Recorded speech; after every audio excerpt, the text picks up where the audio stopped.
여러분 반갑습니다. 사도행전 산책 성경 공부를 담당하는 이재겸 목사입니다.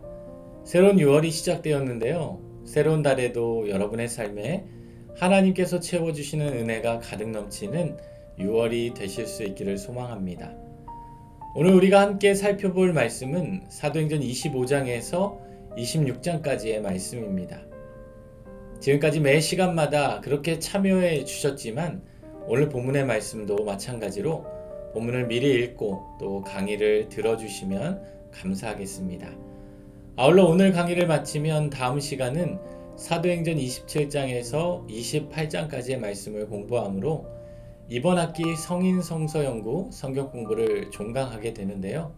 마지막 시간까지 함께 참여해 주심으로 사도행전의 말씀을 잘 공부하는 시간이 될 수 있기를 바랍니다.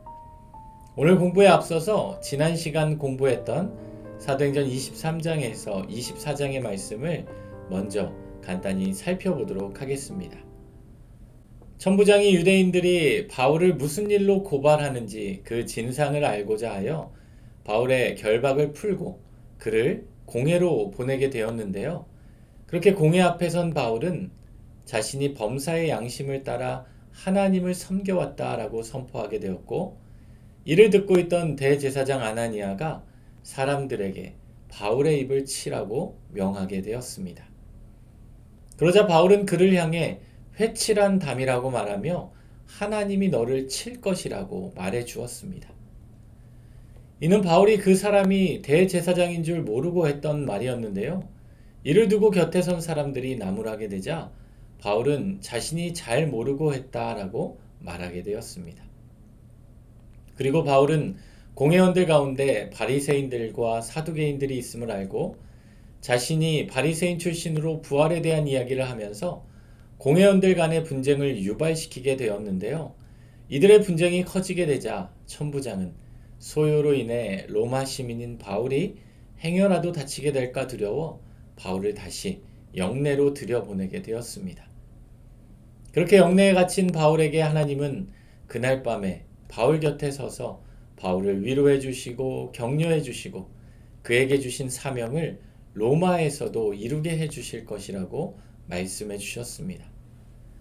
그러나 이와 달리 바울을 향한 분노로 가득 찬 유대인들은 공회에서도 바울을 처리할 수 없게 되자 40여 명으로 구성된 비밀 암살단을 만들어서 바울을 암살하고자 했으나 바울의 외조카가 이를 알고 바울에게 전하게 되었고 결국 이 일이 천부장에게도 알려지게 되었는데요. 이 소식을 들은 천부장은 그날 밤 곧장 바울을 자신의 병력들의 호위를 받게 하여서 가이사랴에 있는 벨릭스 총독에게 압송하게 되었습니다. 그렇게 가이사랴에 있던 벨릭스 총독은 바울이 자신에 관할 영지 사람인 줄 알고 그를 재판하기로 결심하는데요. 이런 바울을 고발하기 위해 예루살렘으로부터 대제사장과 장로들과 변호사 더둘로가 가이사랴까지 내려오게 되었습니다. 그리고 더둘로는 바울을 세 가지 이유로 고발하게 되었는데요. 첫째는 바울이 성전에서 소동을 일으킨 것과, 둘째는 그가 나사렛 이단의 우두머리인 것과, 셋째는 성전을 모독한 죄의 이유로 바울을 고발하게 되었습니다. 이에 대해 바울은 각각의 이유에 대해서 변명을 하게 되었는데요. 이를 듣고 벨릭스는 그에게 죄가 없음을 인지했지만 정치적인 목적과 개인적으로 바울에게 돈을 받아내기 위해서 그를 풀어주지 않고 가이사랴에 계속해서 구류시키고 말았습니다. 여기까지가 우리가 지난 시간에 살펴본 말씀이었습니다. 여러분 잘 기억하고 계시죠? 이제 오늘 공부할 사도행전 25장에서 26장의 말씀을 계속해서 살펴보도록 하겠습니다. 바울이 가이사랴에 있는 헤롯궁에 있는 감옥에 갇힌 지 2년이란 시간이 지나서 총독이 벨릭스에서 보르기오 베스도라는 사람으로 바뀌게 되었는데요. 베스도가 총독으로 부임한 지 3일 후에 그가 가이사랴에서 예루살렘으로 올라가게 되었습니다. 당시 유대 지역의 행정 수도는 가이사랴였지만 종교의 중심지는 예루살렘이었기에 베스도는 유대 백성들의 실태를 파악하기 위해서 예루살렘으로 올라가게 되었습니다. 그리고 베스도는 예루살렘에서 대제사장들과 유대인 중 높은 사람들, 다시 말하면 이들은 공회원들을 가리키게 되는데요. 이들로부터 바울을 향한 고소를 듣게 되었습니다. 사실 바울이 예루살렘에 있다가 천부장에 의해서 가이사랴로 내려온 지, 그리고 그 가이사랴에 있는 감옥에 갇힌 지 2년이란 시간이 지나고 바울은 계속해서 그 가이사랴 감옥에 갇혀 있었음에도 바울을 향한 유대 지도자들의 분노가 그치지 않아서 여전히 그를 고발하고 그를 죽이고자 했다라는 것입니다. 이들의 고소 내용은 가이사랴에 있는 바울을 예루살렘으로 데리고 와서 여기에서 재판을 받게 하라는 내용이었는데요.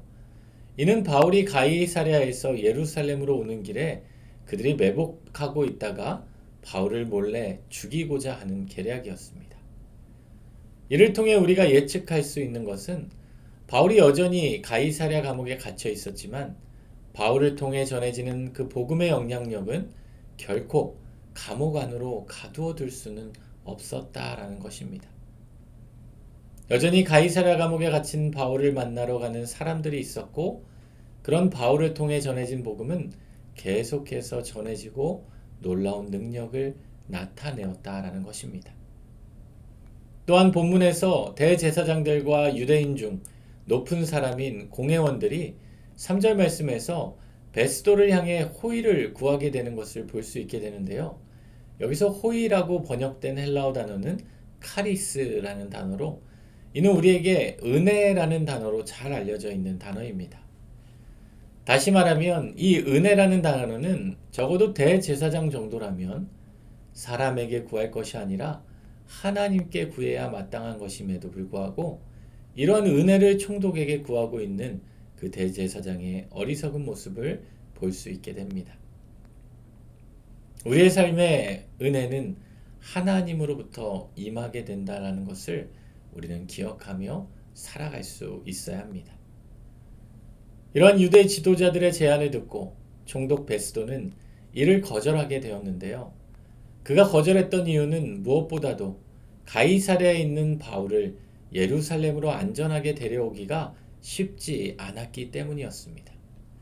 혹시라도 바울을 이송하다가 그가 다치기라도 하면 로마 시민을 다치게 했다라는 그 책임을 이 총독이 져야 했기 때문입니다. 또한 그는 이제 가이사랴로 곧 내려갈 테니 당신들이 고발을 원한다면 이곳 예루살렘이 아니라 가이사랴로 내려와서 바울을 고발하라 라고 생각했기 때문입니다. 그렇게 해서 베스도가 예루살렘에서 일을 마치고 가이사랴로 다시 내려가게 되었는데요. 가이사랴에 내려가서 재판 자리에 앉아서 바울을 데려오게 하고 예루살렘에서 바울을 고발하기 위해 내려온 자들로 하여금 증거를 대어보라고 했지만 그들은 아무런 증거를 대지 못하고 말았습니다. 여기서 이들이 고발한 중대한 사건이란 바울이 율법과 성전과 가이사에게 범죄했다라는 사실을 가리키는데요. 이는 바울이 종교적인 문제뿐만 아니라 정치적인 문제까지도 저질렀다라는 것입니다.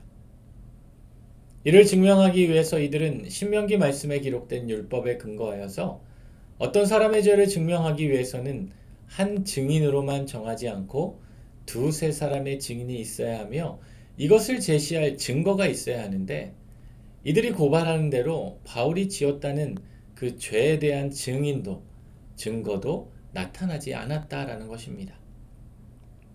그렇게 자신을 향한 아무런 증거도 없고 증인도 나타나지 않게 되자 바울은 베스도를 향해 자신의 무죄를 주장하기 시작하는데요.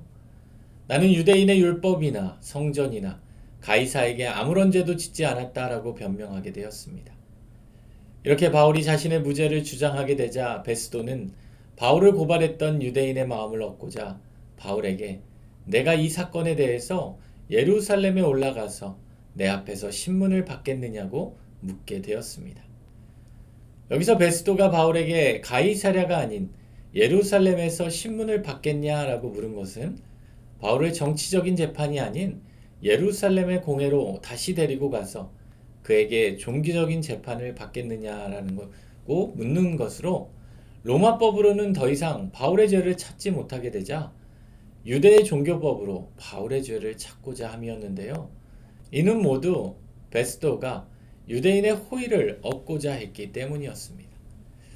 그러자 바울은 이에 대해서 내가 가이사의 재판 자리에 앉았으니 마땅히 거기서 신문을 받을 것이라고 말하게 되는데요.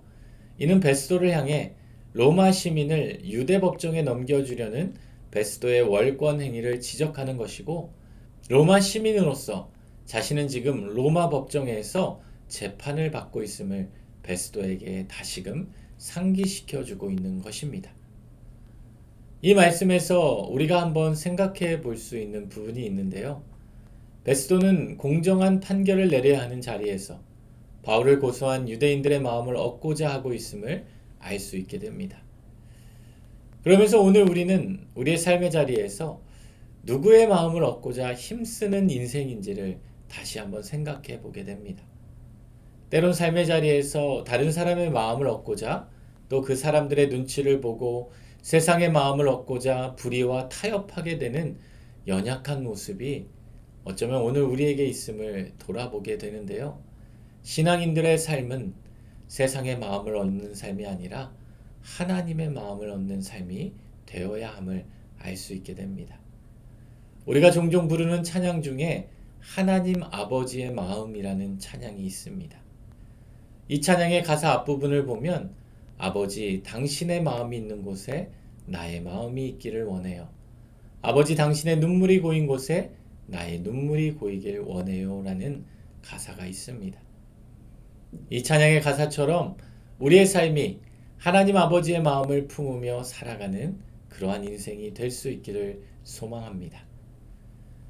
자신을 종교재판으로 넘기려고 하는 베스도에게 바울은 나에게 무슨 죄가 있다면 내가 죽기를 사양하지 아니할 것이며 이들이 고발하는 모든 것이 다 사실이 아니면 아무도 나를 그들에게 내줄 수 없음을 이야기하며 나는 로마 황제인 가이사께 상소하게 되었습니다. 라고 말하게 되었습니다. 이는 로마 시민만이 누릴 수 있는 황제에게 호소하는 권리인데요. 이는 하급심의 판결에 불복하는 상소 시에 행할 수 있는 권리로 황제 직속의 제국 최고의 법정에서 재판이 진행되게 됩니다. 이렇게 바울이 가이사에게 상소하게 되자 원래는 바울을 예루살렘으로 보내어 종교 심판을 받게 하려던 베스도는 그 자리에 함께 있던 자들과 상의한 후에 바울이 로마 시민인 고로 내가 가이사에게 상소하였으니 이제 가이사에게 갈 것이라고 말해주게 되었습니다. 그렇게 해서 바울은 로마에 있는 황제 가이사에게로 보내어지게 되는데요. 이를 준비하는 기간에 아그리빠 왕과 버니게가 베스도에게 문안하러 가이사랴를 방문하게 되었습니다. 여기서 아그리빠 왕은 헤롯 아그리빠 1세의 아들인데요. 그의 아버지였던 헤롯 아그리빠 1세는 사도행전 12장에서 요한의 형제 야고보를 칼로 죽이고 나중에 벌레에게 먹혀 죽게 된 유다를 다스리던 왕이었습니다. 원래 헤롯이 다스리던 시절에는 유다는 왕이 통치하게 되었는데요. 헤롯이 죽은 후에 로마의 황제는 새로운 유다의 왕을 임명하지 않고 총독의 체제로 총독을 임명하여 유대를 통치하게 되었습니다. 그래서 헤롯의 아들이었던 아그리빠는 유다의 왕이 아닌 그 유다 위에 있는 레바논과 안틸 레바논 사이에 작은 왕국을 다스리던 왕으로 있게 되었는데, 그렇게 작은 왕국의 왕이었지만 유대의 대제사장을 임면할 권리와 해당의 통치권을 가지고 있었기에 막강한 영향력을 행사할 수 있는 왕이었습니다. 그래서 총독과 함께 이 유대 지역의 많은 일들을 함께 다스리고 관할하던 왕이라고 할 수 있습니다. 그랬기에 아그리빠는 벨릭스에 이어 새로운 유다 총독이 된 베스도를 만나기 위해서 가이사랴로 오게 되었던 것입니다. 또한 그와 함께 온 버니게는 승리의 소유자라는 이름의 뜻으로 그의 여동생으로 벨릭스의 아내였던 유대 여인 두루실라의 언니이기도 했습니다. 그렇게 이들이 베스도를 만나기 위해서 가이사랴로 내려와 여러 날을 있게 되자 베스도가 그들에게 바울에 관한 일을 고하게 되었습니다. 자신의 이전 총독이었던 벨릭스가 이 바울이란 사람을 구류하여 두었는데 내가 총독에 임명되고 예루살렘에 올라갔을 때 대제사장들과 장로들이 나를 찾아와서 그를 고소하여 정죄하기로 내가 그들의 요청을 거절하고 만일 고소를 원하면 가이사랴에서 할 것을 제안하게 되자 그들이 나를 따라 예루살렘에서 가이사랴로 내려와서 바울을 고소하게 되었다라고 말해 주었습니다. 여기서 베스도는 바울이 재판의 자리에 서게 된 경위를 설명하면서 무엇보다도 자신은 원칙대로 지켜왔으며 자신이 성실하게 힘써왔다라고 과장하며 자신의 의를 드높이고 있음을 알 수 있게 됩니다.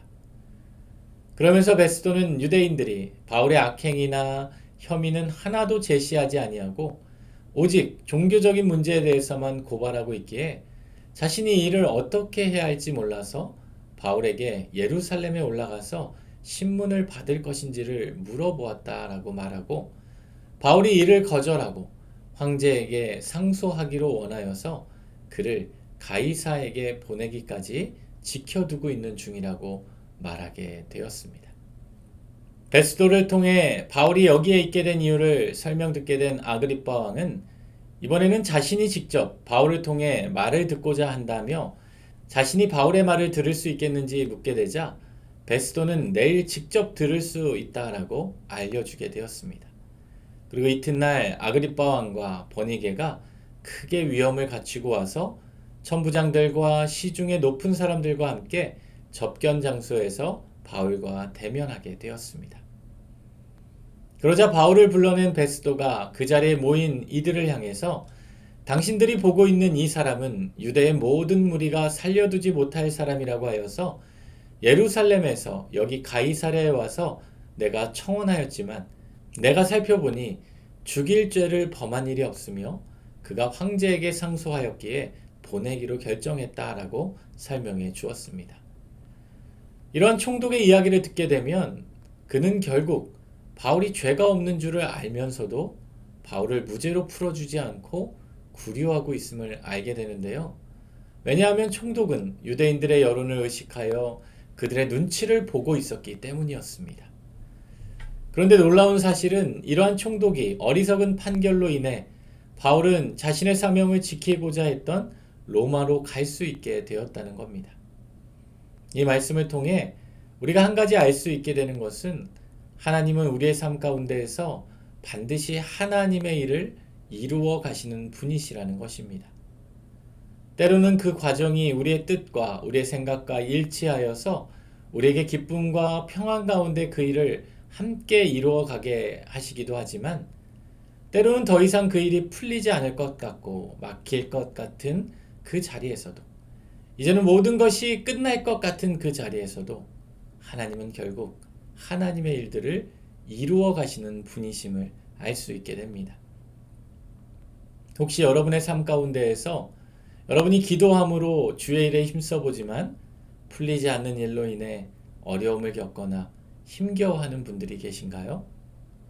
그러나 우리 하나님께서는 그 자리에서도 일하셔서 하나님의 일들을 함께 이루어 가시는 분이십니다. 주님을 향한 간절함과 기대를 품고 하나님의 일을 이루시는 그 하나님을 의지하고 그 하나님을 붙잡고 살아가는 저와 여러분이 되실 수 있기를 소망합니다. 그러면서 베스도는 그가 황제에게 상소를 하였는데 그를 황제에게 보내면서 죄목도 밝히지 않고 죄수를 보내는 것이 무리한 일인 줄 알기에 그가 상소한 사유에 대해 보고할 자료가 없어서 그 자료를 준비하기 위해서 그를 당신들 앞에 세우게 되었다라고 말해 주었습니다.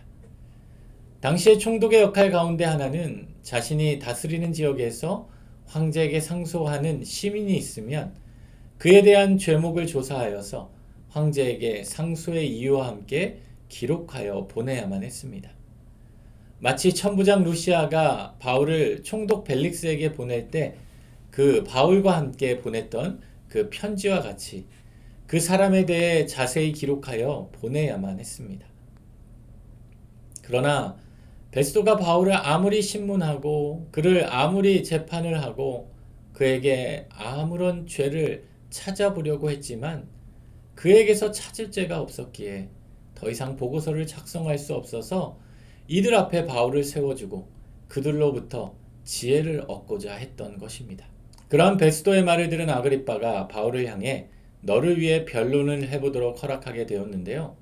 그러자 바울은 이렇게 변명할 수 있게 되어 다행으로 여기며 아그리빠를 향해 당신이 유대인의 모든 풍속과 문제를 다 아시니 내 말을 너그러이 들어주시기를 바란다 라고 말하게 되었습니다.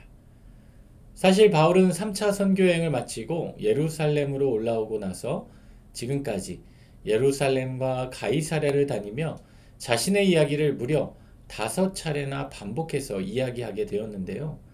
사도행전 22장에서는 유대 군중들 앞에서, 사도행전 23장에서는 사내들인 공회에서, 그리고 사도행전 24장에서는 벨릭스 총독에게, 25장에서는 베스도 총독에게, 그리고 마지막으로 5번째는 오늘 본문에서 아그리빠 왕에게 자신의 변론을 하게 되었습니다. 다소 길어질 수 있는 자신의 변론이었지만 반드시 필요하고 해야 하는 간증이었기에 바울은 아그리빠 왕에게 자신의 이야기를 너그러이 들어주기를 간곡히 부탁하고 있습니다. 그러면서 바울은 먼저 자신의 바리새적 배경을 소개하게 됩니다. 나로 말하면 바리새인 중에 바리새인으로서 가장 엄한 파를 따라 생활했던 바리새파임을 말해주고 있습니다. 그러면서도 바울은 자신도 유대인으로 12지파가 간절히 바랬던 것처럼 하나님의 약속을 간절히 바라고 있다며 약속하신 분이 예수님으로 이 땅에 오셨음에도 불구하고 이를 증거하고 전파함으로 내가 고소를 당하는 것이라고 말해주게 되었습니다. 그리고 바울은 이전에 자신이 예수를 핍박하고 대적하던 시절을 설명해주고 있는데요. 특별히 10절 말씀을 보면 그가 스데반의 일과 다메섹에서 핍박하던 일을 감당했던 악을 일삼았던 사람이 바로 자신이었음을 고백해주고 있습니다. 어찌 보면 과거의 이러한 모습이 바울에게는 잊고 싶은 과거였고 감추고 숨기고 싶은 일이었을 수 있지만 이를 매 순간마다 자신의 이력서와 같이 설명하면서 이런 자신이 하나님의 은혜로 변화되었음을 나타내고자 자신을 변호할 때마다 드러내놓고 설명해 주게 되었습니다. 이어서 바울은 그러했던 자신이 부활하신 예수님을 만나게 된 사건을 기록해 주고 있습니다. 그리고 그렇게 주님을 만남과 동시에 자신에게는 하나님께서 주신 증인의 사명을 감당하게 되었다라고 말해 주었습니다. 그리고 바울은 아그리빠 왕에게 자신은 하나님께서 보여주신 것을 거스르지 아니하고 다메섹과 예루살렘에 있는 자들을 향해 회개하고 하나님께로 돌아와 회개에 합당한 일을 하라고 전하였지만 유대인들이 이를 듣고 성전에서 나를 잡아 죽이고자 하였는데 하나님의 도우심을 받아서 내가 오늘까지 서서 높고 낮은 사람 앞에서 증언하게 되었는데 내가 증언하는 것은 선지자들과 모세가 반드시 되리라고 말한 것밖에 없으니 예수 그리스도께서 고난을 받으실 것과 그가 죽은 자 가운데서 먼저 다시 살아나서 이스라엘과 이방인들에게 빛을 전하시리라 한 뿐이었다라고 말해 주었습니다. 사실 바울이 이렇게 증언하고 있는 것은 유대인들이 믿고 있는 그 율법과 선지자들이 이미 다 예언하고 말했던 것으로 그 예언이 예수 그리스도를 통해 이루어졌으며 예수 그리스도를 통해 실현이 되었는데 이를 유대인들이 믿지 못하고 듣지 못하고 있다라는 것입니다. 이 말씀을 보면서 한 가지 더 생각해 볼 수 있는 부분이 있는데요. 바울은 아그리빠 왕 앞에서 자신을 변호하면서 부끄러운 자신의 과거의 모습까지도 모조리 이야기하면서 지금 이렇게 자신이 변화되어 이제는 자신이 핍박하던 예수를 담대히 증거할 수 있도록 변화되었던 것이 바로 22절의 말씀처럼 하나님의 도우심을 받았기 때문이라고 말해주고 있다는 것입니다. 지금까지 천부장이나 총독이나 할 것 없이 다른 사람들의 눈치를 보고 자신이 이루었던 것을 과대포장하기에 앞선 자들과 달리 바울은 이 모든 일들이 바로 하나님의 도우심을 받아 이룰 수 있게 되었다며 철저히 이 모든 것이 하나님의 도우심 때문이라는 은혜 안에 갇힌 자라는 것이었습니다. 이런 은혜 안에 갇힌 바울의 마음을 잘 표현해주는 찬양이 있는데요. 오직 예수뿐이네 라는 찬양입니다. 이 찬양의 가사를 보면 은혜 아니면 살아갈 수가 없네. 호흡마저도 다 주의 것이니 세상 평안과 위로 내게 없어도 예수, 오직 예수뿐이네. 우리의 삶이 은혜가 아니면 우리의 호흡까지도 살아갈 수 없게 된다라는 것입니다. 오늘 여러분의 삶은 무엇으로 여기까지 이루었고 무엇으로 살아가는 인생이 되고 계신가요? 우리의 인생은 결코 은혜가 아니면 살아갈 수 없는 존재임을, 우리의 모든 삶이 하나님의 도우심으로 하나님의 은혜로 이루어가는 것임을 믿음으로 고백하는 저와 여러분이 되실 수 있기를 소망합니다. 이러한 바울의 자신의 변명에 대해 들은 아그리빠가 바울을 향해 뭐라고 하냐면 바울아 내가 미쳤도다. 내 많은 학문이 너를 미치게 한다 라고 말해 주었습니다. 여기서 미쳤다라는 의미는 정신 이상의 상태에 빠졌다라는 것으로 바울이 지금 정신이 나아가서 헛소리를 하고 있다라는 것입니다. 아그리빠는 바울의 이야기를 들으면서 그가 죽은 사람의 부활을 이야기하고 부활하신 예수와 바울이 만났다라는 이야기를 들으며 믿을 수 없게 되었고 바울이 환상을 보고 계시를 들었다라는 말을 듣고 바울이 정신 나간 사람이라고 생각하게 되었던 것입니다. 그러자 바울은 아그리빠를 향해 당신은 이 일을 모두 알고 있는 분이라며 이 일은 한쪽 구석에서 조용히 행해진 일이 아니라 만 백성이 이미 다 알고 있는 일이라고 말하게 되었습니다. 그러면서 바울은 아그리빠를 향해 아그리빠 왕이여 선지자를 믿으시나이까? 라고 묻게 되었습니다. 유대성전의 후견인이자 보호자였으며 대제사장의 임명권을 지녔던 그가 선지자를 믿냐는 말에 어찌 대답을 하지 못했겠습니까? 당연한 질문에 바울이 스스로 대답을 하면서 믿으시는 줄로 안다 라고 대답하자 아그리빠가 바울을 향해 내가 적은 말로 나를 권하여서 그리스도인이 되게 하려 한다고 묻게 되었습니다. 이에 바울은 말이 적으나 많으나 상관없이 당신뿐만 아니라 오늘 내 말을 듣는 모든 사람도 다 이렇게 결박된 것 외에는 나와 같이 되기를 하나님께 원한다 라고 말해 주었습니다. 이런 바울의 말을 듣던 아그리빠 왕과 버니게 그리고 총독 베스도가 바울의 변론 앞에 더 이상 할 말이 없었고 더 이상 바울에게서 죄를 찾아낼 수가 없게 되어서 그에게서 물러나며 아그리빠 왕은 베스도를 향해 이 사람이 만일 가이사에게 상소하지 아니하였더라면 석방될 수 있을 뻔하였다라고 말하였습니다. 이는 바울을 정말 석방시키려고 했다는 것이 아니라 그가 이미 가이사에게 상소해서 가이사에게 가야 했기에 이를 핑계를 대고 있었던 것뿐이었습니다. 여기까지가 사도행전 26장까지의 말씀입니다. 계속되는 바울의 신문과 재판 가운데 바울의 자기 변호가 계속해서 이어지게 되는데요. 바울은 반복되는 자신의 변호를 하게 되면서 예수님을 만나기 전에 자신의 모습이 어떠했는지를 계속해서 깨닫게 되었고 그랬던 자신을 하나님께서 어떻게 변화시켜 주셨고 그랬던 그를 하나님께서 복음의 사도로 부르시고 세워주신 은혜에 감사하지 않을 수 없게 되었습니다. 그래서 그는 모든 일이 하나님이 도우셨고 하나님의 은혜였음을 고백하지 않을 수 없었던 것입니다. 오늘도 사도행전을 함께 공부하는 저와 여러분의 삶 가운데 여기까지 우리를 인도해 주신 하나님의 크신 은혜에 감사함으로 우리의 인생이 하나님의 도우심으로 하나님의 은혜로 살아가고 있음에 감사함으로 살아가는 은혜로운 한 주가 되시기를 소망합니다. 다음 시간은 사도행전 산책의 마지막 시간인데요. 남은 한 주간도 주님의 크신 은혜 가운데 보내고 마지막 시간에 더욱 큰 기대와 기쁨으로 만날 수 있기를 우리 주님의 이름으로 축원합니다. 기도하겠습니다.